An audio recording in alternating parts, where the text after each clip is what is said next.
16 minutes past 9. Time to talk high-tech, the high-tech stories of the week with Paul Brislen, twitter.com/Paul Brislen, also head of Two Hands as well. Good morning, Paul. Kia ora, how are you? Kia ora. First up, we're talking about the most wanted man in New Zealand, Dotcom. He's on the loose, he's on the run. Well, no, he's not exactly on the run, is he? Because last night he was being interviewed for the whole entire show, Campbell Live last night, and he gave his side of the story. Well, yeah, that's right, and quite incredible it was too. Although I do like his weight loss regime, which consists of go to jail for a month and losing, 14 kilos? That's quite remarkable. Yeah, I think that's a win. We should be, as David Slack said, we should be promoting that to all kinds of people and seeing what we can do. But I thought it was very interesting, some of the points he made, particularly with regard to why it was .com, why it was Mega Upload that got tackled and not, for example, Google or Microsoft. And as he said, he's a relatively small fish in a big pond. He's a dirty foreigner, and he lives in that funny place, New Zealand. So nice and easy to deal to. Plus, he doesn't have $50 billion sitting in the bank ready to launch a legal campaign to tackle the US government. So I think this is all far from over, and we're likely to see a whole bunch more interesting stuff come out in the not too distant future. There he is. I can see the 14 kilos he would have lost. Right from the same. He did probably slightly off the tech topic, but he did talk about his lifestyle a bit, and it was interesting to note that a bunch of the photos and videos that you see on the net were actually a long time ago, prior to him settling down, as it were. Well, that's right.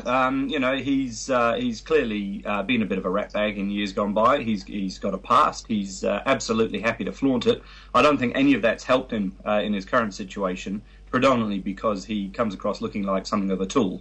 But last night's interview will have gone a long way to addressing several concerns. I mean, if you were to trawl through several people that I know's Facebook pages, or perhaps their MySpace pages, or worse, their Bebo pages, you could probably cobble together some fairly unimpressive looking photos just the same way. So perhaps it's a turning point for those of us who do have all our lives on social media.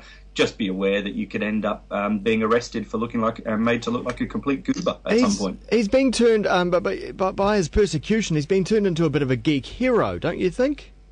He has, hasn't he? I think the overwhelming level of vitriol coming out of certainly the FBI, they're very specifically releasing very interesting bits of information to make him look as much like a goober as possible.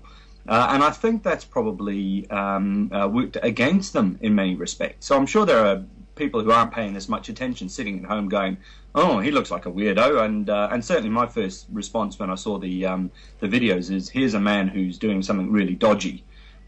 He's a very dodgy fellow, yet I think in the long run that's working against him, because working against them, in his favour, because he's looking incredibly persecuted. And last night's interview, he came across sounding, I've got to say, really quite reasonable, and a lot more human than I would have given anybody who's got a panic room credit for, frankly.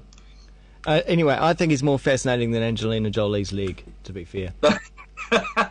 Although that is pretty frightening, and I've got to say I've had a few nightmares now about Angelina scuttling across the ceiling. There's no getting away from the leg. It's really quite awful. I don't know what she was thinking. Indeed. Well, following on from this chat about Kim.com, Vint Cerf, who you'll have to tell us who Vint Cerf is, but he points out that the internet is a giant copying machine.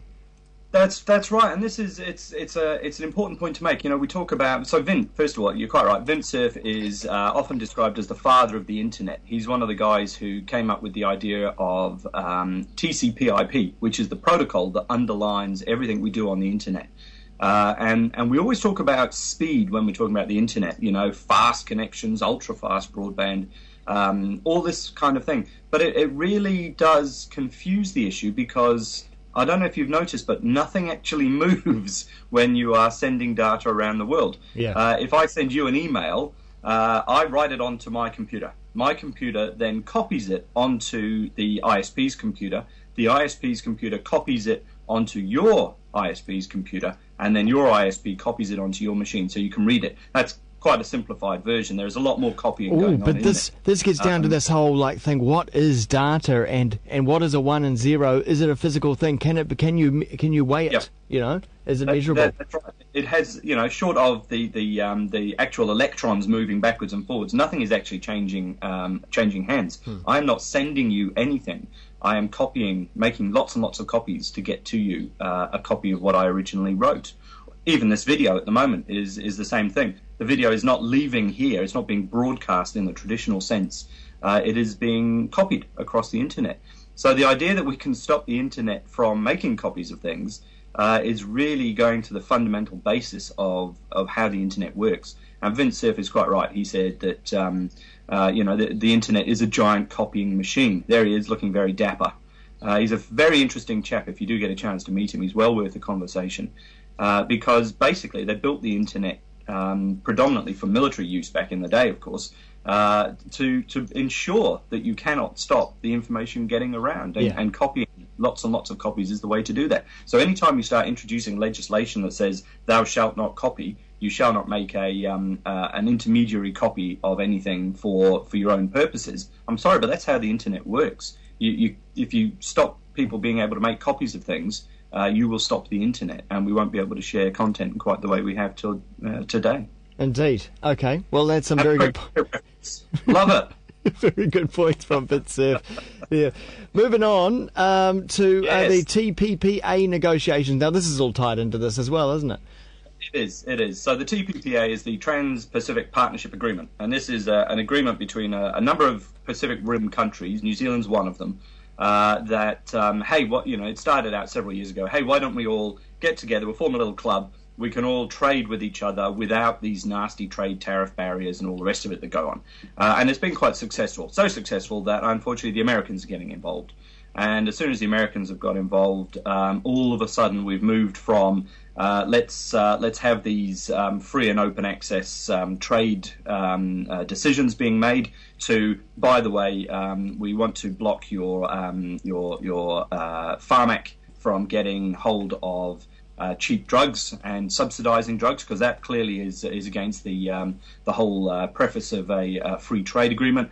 Oh, by the way, we've also got these intellectual property laws which you'll have to enact if you want us to be a part of it. Yeah. So everybody, of course, wants to sign a free trade agreement with the US, except for those countries that already have, predominantly because they realise then that they're getting stuffed over quite badly.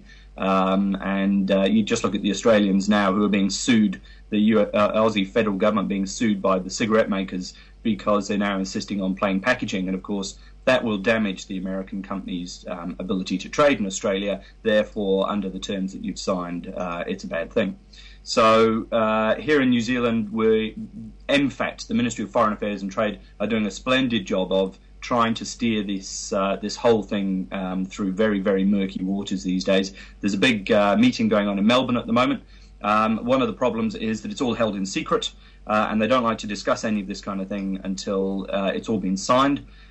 So it's very important that we raise as much awareness as possible about the TPPA and about these kinds of provisions. It's coming to New Zealand later in the year. The next round is slated for, I think, Auckland in July or August. So I imagine there'll be protests and goodness knows what going on there. But it's very important that we have this discussion in open so that everybody can take part in it. And we can say, well, hang on, actually we really value Pharmac and we really value our small ISPs and smaller technology companies. It's important that we protect them from large, rapacious American corporate requirements. Indeed. And so write to your local MP to get involved. Yep.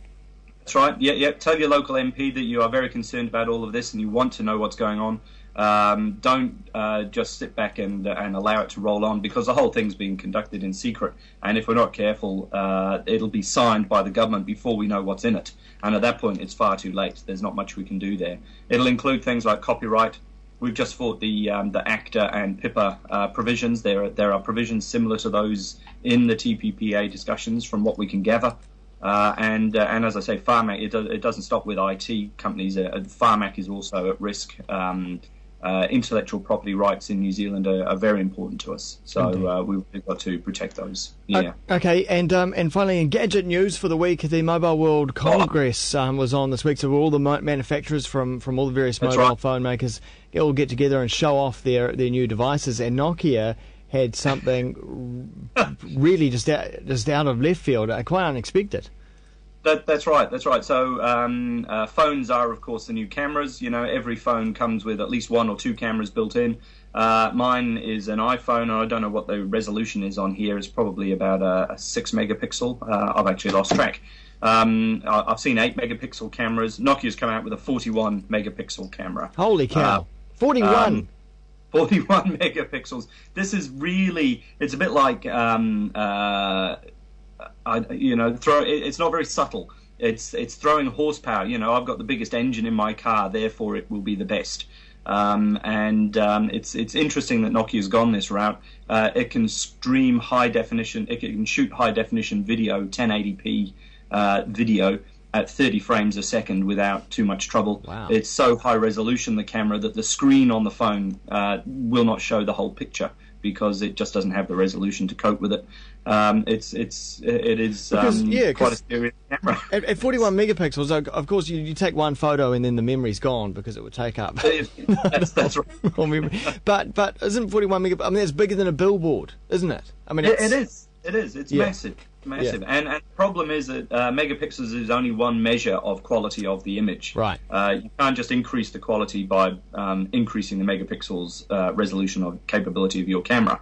There are a whole raft of other things, and I haven't seen this camera in action, so I wonder how that's going to work out. But the other slight problem here, of course, is that Nokia has rolled out the camera on one of the phones that's running its old Symbian operating system rather than the shiny new world of Windows 8.